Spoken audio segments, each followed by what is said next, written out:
Janwada form విషయంలో కూడా నడుస్తూ ఉంది, ఎంక్వైరీ జరిగింది. ఇవాళ ఒక్కటనే కాదు, గతంలో కేసీఆర్ గారి హయాంలో జరిగినటువంటి 10 ఏళ్ల పాలన కూడా అన్నింటిలో కూడా విచారణ జరగాలని మేము కోరుకుంటా ఉన్నాము. మేమే కాదు, ప్రజలు కోరుకుంటా ఉన్నారు. ఇలా ప్రధాన అంశం నీటి మీద జరుగుతూ ఉంది. నెల 15 రోజుల నుంచి మాట్లాడని మీరు ఇవాళ వచ్చి ధర్నాలు నల్ల చొక్కాలు వేస్తుంటే అర్థమైంది. ఎందుకు ఇట్లా ప్రజల్ని ఎందుకు మభ్య పెడతా ఉన్నారని అడుగుతా ఉన్నాము.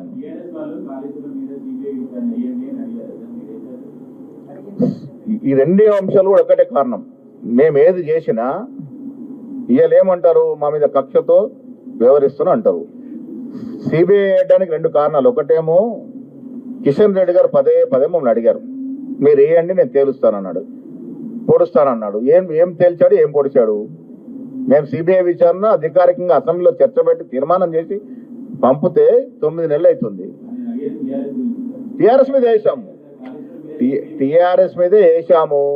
కాళేశ్వరం మీద ఎవరు ఆపారు? ఫార్ములా ఈ రేస్ మీద విచారణ జరిపి కేటీఆర్ గారు దాంట్లో భాగస్వామ్యం ఉందని తేలిన తర్వాత కోర్టు నుంచి స్టే తెచ్చుకున్నారు.